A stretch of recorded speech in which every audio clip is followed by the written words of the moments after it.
And look who is here. Let's welcome to the show. He's actor, writer, and producer, Kirk Cameron. Kirk, it's such a pleasure having you on. Thank you so much. You are the author of you're the author of the new children's book, As You Grow. We've been talking a lot on the show about what parents and families have to deal with and things like inflation and what's going on in schools.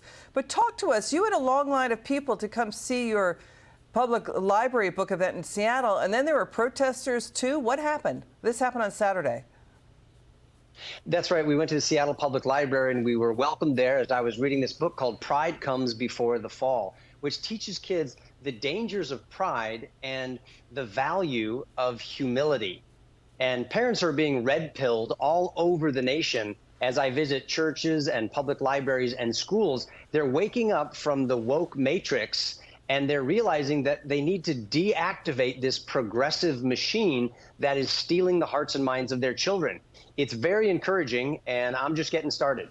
So, Kirk, your reaction to Florida Governor Ron DeSantis? He keeps saying the media is misreporting on what he did, that he signed a ban on all mention of gender identity and sexuality in kindergarten through third grade, and restriction of those discussions in higher grades. So what was your take on that story when you saw it? Trying to redefine gender, I think, is the height of pride. Of the 7 deadly sins, this is the deadliest one. And ultimately, what that is saying, I'm God and I can determine morality, I can determine gender, I can redefine things according to my own image. And I applaud those who were wanting to bring us back to the values that made us the freest, strongest, most blessed nation in the world, and that's the Judeo-Christian moral standard and ethic. But this reorganization of our society is getting worse and worse, which is why parents and grandparents need to get off the defense, get on the offense, and take back the leadership position of the education of your children. And I'm grateful for what Mr. DeSantis is doing to put education back into the hands of parents. We had Kellyanne Conway on last night, and she was saying that there are, teenagers out there who feel like they don't belong in their body. What do you say to that? Well, I think that there's lots of confusing thoughts when we're teenagers. There's lots of confusing thoughts as we get older and turn into adults.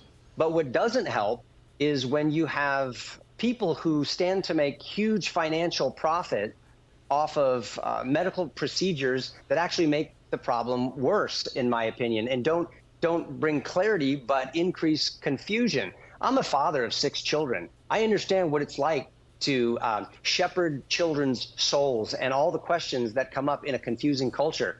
And what we need to do is get back to the truth and speak it to them in love, even if it's not popular or what they're seeing on TikTok. And that's what I'm trying to do by reading my books.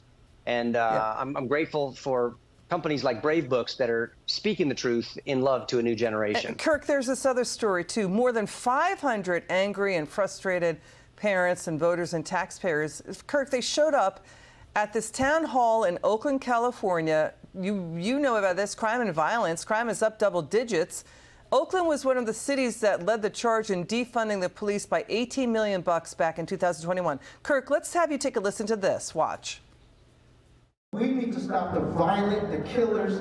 We're coming after y'all. Who wants to live like this? It is one of the most terrifying things that's happened to me in my life. Down on the pavement, punching me, kicking me, dragging me through the street. My staff has been held up at gunpoint 4 times in 6 years.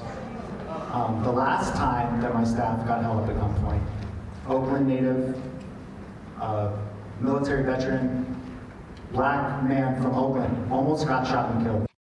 So people getting assaulted and almost killed in Oakland, California. And then you have actor James Van Der Beek saying, Kirk, he's saying, how come the Democrats are not letting President Biden debate in the primaries? We should point out that Trump is saying no to those debates, too. But so there's not going to be any RFK versus Biden. We want you also to listen to this, Kirk. Let's get your reaction. Watch. Are you kidding me? There's no debate over an 80-year-old man who, if he lives, will be the oldest sitting president in the history of the country. And if he doesn't live, has a vice president whose approval rating is worse than his. This guy is obviously declining mental faculties. What about the will of the people? What about the will of the people? What do you think, Kirk? Yeah, I think we've been derelict in our duty, and all of these things that we're seeing have been happening on our watch. It's easy and convenient for me as a father, if my children are going wayward, to say, well, that's their choice. But wait a minute, I've been tasked to help guide them, and we the people are the sovereign in this country. I think that our freedoms and liberties and our blessing has not been stolen from us. I think we've squandered it.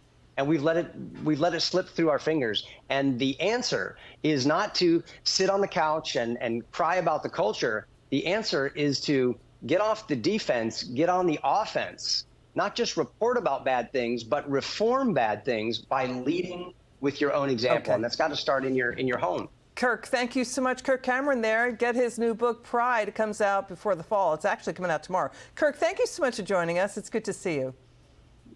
Thanks for having me. Okay, Keep up the this great work. story, thank you.